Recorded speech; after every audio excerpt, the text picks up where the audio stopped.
The morning my grandson took his first steps, I was alone in the hospital parking lot, crying into a paper cup of coffee that had gone cold an hour before. My daughter hadn't called me. My son-in-law had sent a text, 2 words. He walked. That was all I got. 2 words for the moment I had spent 63 years on this earth waiting to witness.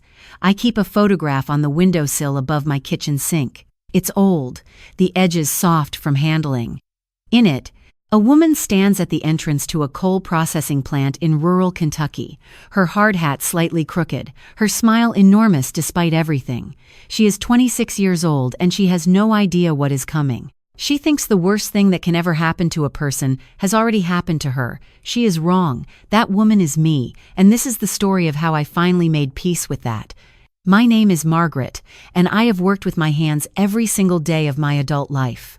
I grew up in Harlan County, Kentucky, the kind of place that builds character by removing every soft thing from your life one at a time.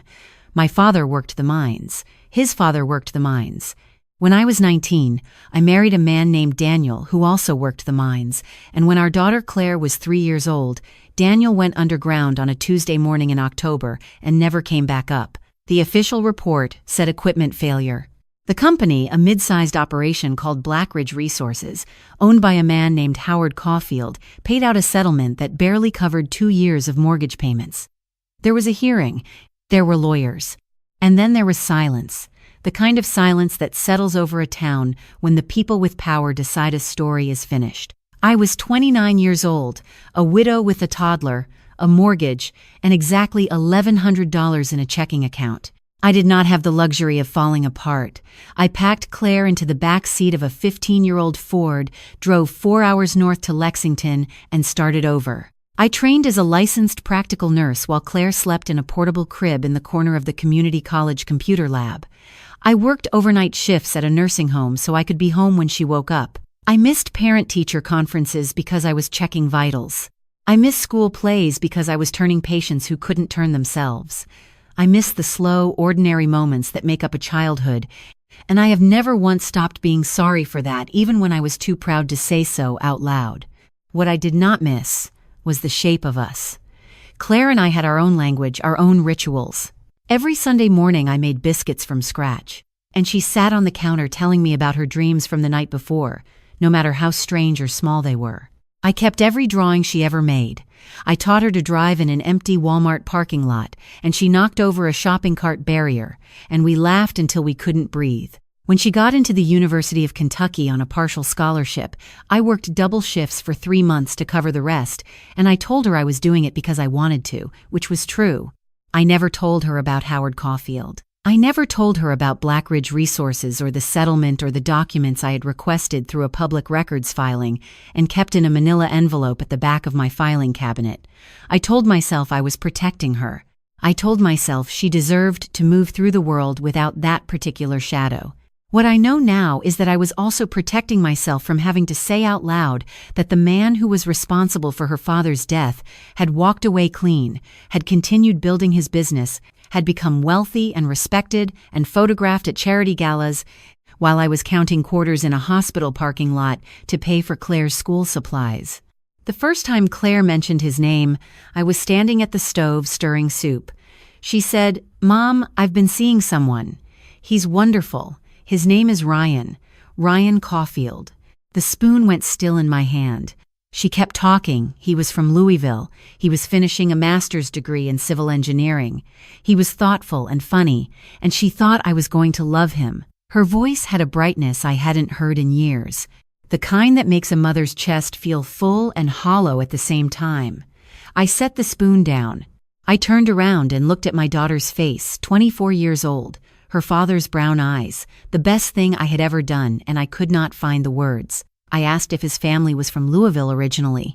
She said his father had grown up in eastern Kentucky, but had moved the family to Louisville when Ryan was young, when the business expanded. She said his father was in energy, that his name was Howard. I told her the soup needed more time.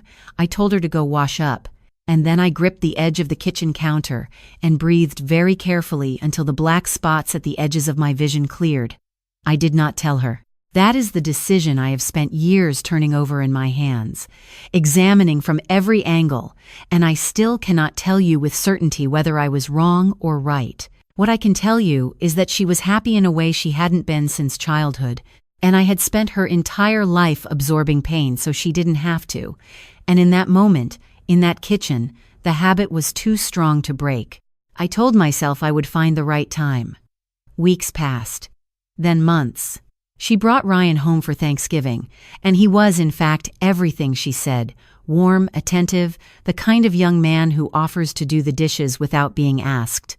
I sat across the table from him and tried to find Howard Caulfield in his face and found nothing except my daughter's happiness reflected back at me. I went home and took the manila envelope out of the filing cabinet and held it for a long time without opening it. When Ryan asked Claire to marry him, I told myself the right time had passed. I told myself it was not my story to tell anymore. I told myself a lot of things that sounded reasonable and felt like cowardice. The wedding was planned for the following June, at a venue outside Louisville. 240 guests, a sit-down dinner, a live band, a venue that cost more than I made in a year. Howard Caulfield's name was on the seating chart as the father of the groom. When I saw that, I took the manila envelope out of the filing cabinet and put it in my handbag. I drove to Louisville the Thursday before the wedding. I did not stay at the Caulfield family's suggested hotel. I got a room at a Holiday Inn 12 minutes from the venue, and I sat on the edge of the bed and I read through every document in that envelope one more time. The incident report, the MSHA investigation notes, the internal company memos I had obtained through a paralegal who owed me a favor, memos that showed Black Ridge Resources had been flagged 3 times in the 18 months before Daniel's death for failing to maintain ventilation equipment, the same equipment that had failed. The legal settlement, with its confidentiality clause that applied to the company, not to me, and the name signed at the bottom of every internal approval. Howard R. Caulfield. I called a journalist. Her name was Patricia, and I had first contacted her 2 years earlier when a story she wrote about mining safety regulations caught my attention. We had spoken twice. She had been patient and thorough, and when I called her that Thursday evening, she answered on the second ring. I told her I was ready. She told me she would be at the venue Saturday evening. The rehearsal dinner was held Friday night. I sat at a table with 2 of Claire's college friends, and I watched Howard Caulfield work the room. He was 71 years old, silver-haired, broad through the shoulders, the kind of man who fills a doorframe and knows it. He shook hands with a grip that turned his knuckles white. He laughed too loudly at his own comments. He told a story about a fishing trip 3 times to 3 different groups of people, and each time it got a little more elaborate. He came to my table near the end of the evening. He looked at me the way men like him look at women like me. A quick assessment, a category assigned, attention already moving on. He said it was wonderful to meet Claire's mother and what a special young woman she was, clearly the result of devoted parenting. His eyes drifted toward the bar before he finished the sentence. I said, "It's very nice to finally meet you, Howard." I used his first name deliberately. He barely registered it. He moved on. I watched him go and I thought about Daniel, who had been 29 years old and had a laugh like a starting engine and used to fall asleep with Claire on his chest on Sunday afternoons. I thought about what 25 years of silence costs a person, and I decided I was done paying. The wedding ceremony was beautiful. Claire cried when she saw Ryan waiting at the altar. Ryan cried before she was halfway down the aisle. I sat in the 3rd row, not the 1st. I had noted.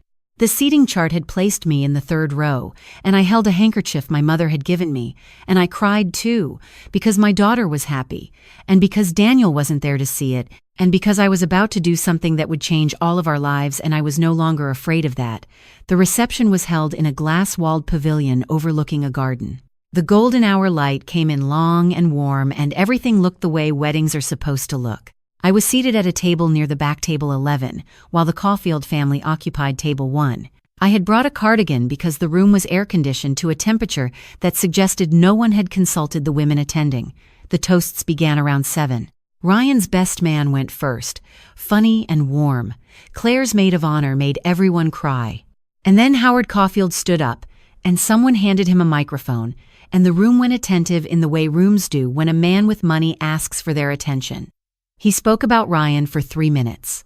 He spoke about Claire for 30 seconds. He spoke about himself for 4 minutes. And then, near the end, gesturing broadly in my direction with his champagne glass, he said that he wanted to acknowledge the mother of the bride, who had done, and here he paused, a slight smile pulling at the corner of his mouth the best she could with what she had. The room went quiet for just a half second. Long enough? The implication was as clear as if he'd spoken it plainly. She was small. She was limited. She was to be acknowledged the way you acknowledge a minor inconvenience that turned out fine. Claire's face went tight. Ryan's hand moved to her arm. I stood up. I was not planning to stand up yet. I had planned to wait until the open floor segment, after dinner, when Patricia's photographer would be in position.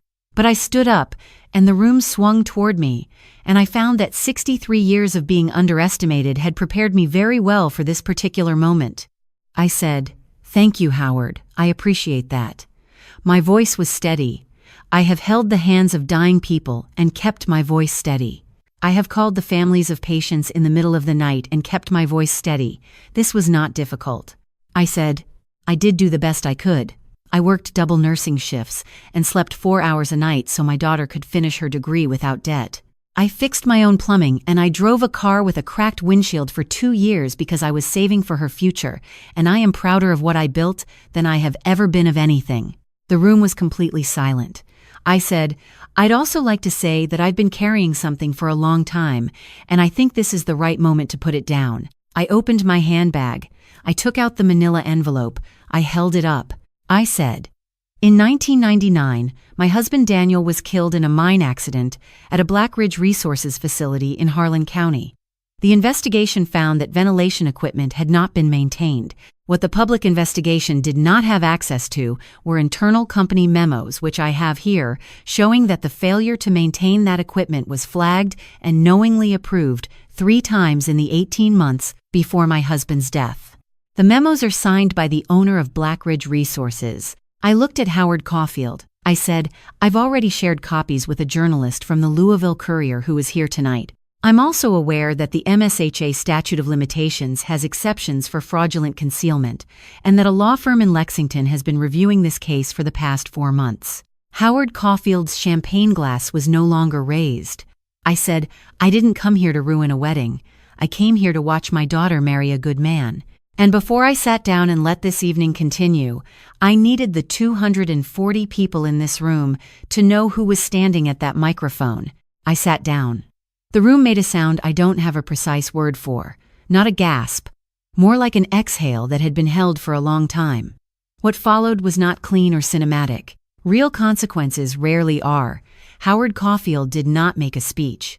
He sat very still, while his wife leaned over and spoke quietly into his ear, and then he stood up and walked toward the exit with his lawyer, who had apparently also been a guest already on the phone. 3 people at his table followed him. The rest of the room stayed. Ryan came to my table. He crouched down to my eye level and he looked at me with an expression I didn't entirely know how to read, and then he said, quietly, "I didn't know. I want you to know that I didn't know." I told him I knew he didn't. I told him none of this was about him. I told him that he had married a remarkable woman and that I expected him to spend the rest of his life being worthy of that, and he nodded like he understood the full weight of what I was asking. Claire did not come to my table that night. She and Ryan moved through the rest of the reception in the careful, deliberate way of people who are holding something fragile, making sure their guests were comfortable, keeping the evening from collapsing.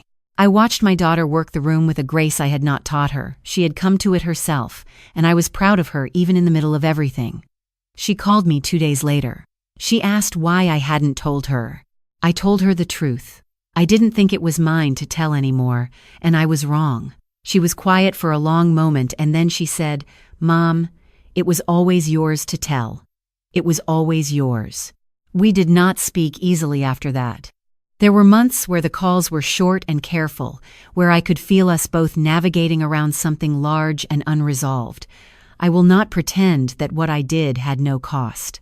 I will not tell you that the right thing to do is always painless.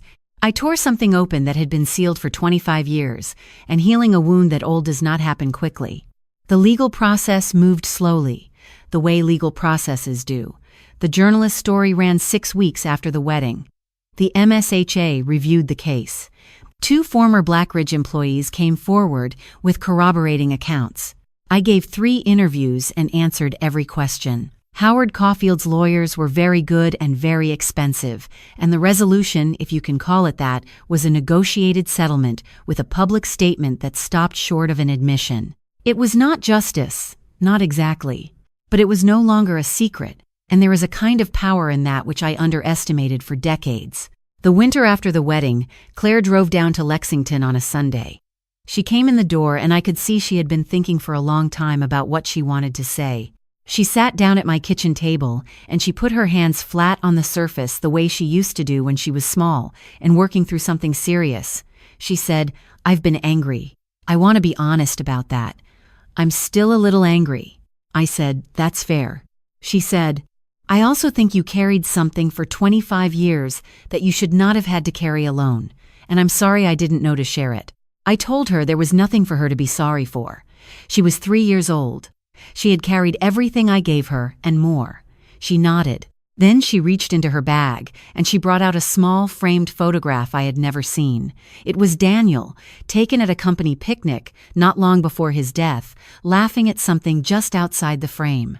She had found it in a box of her grandmother's things.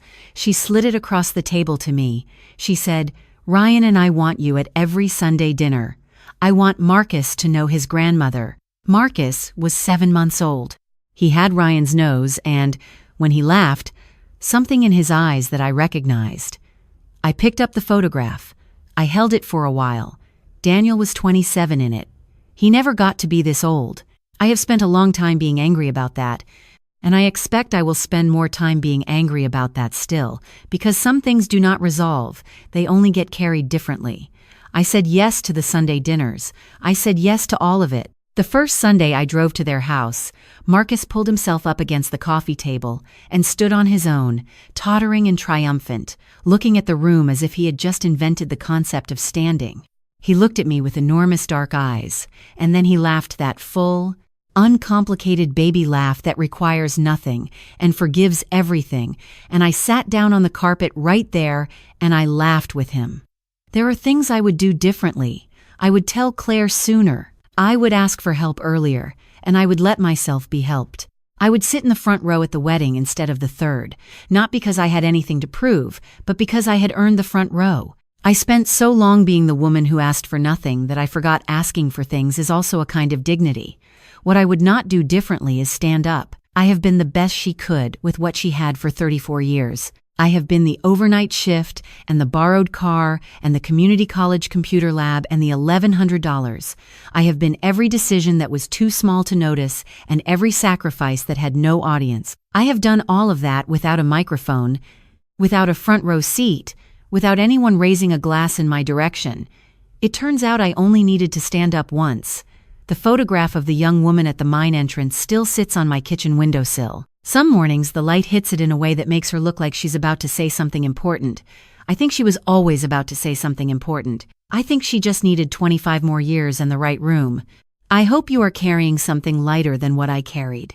But if you're not, if you have a manila envelope in the back of a filing cabinet, if you have a truth that belongs to you and you have been waiting for the right moment, I want you to know that the right moment will feel exactly like the wrong one. It will feel too late and too public and too much. Stand up anyway.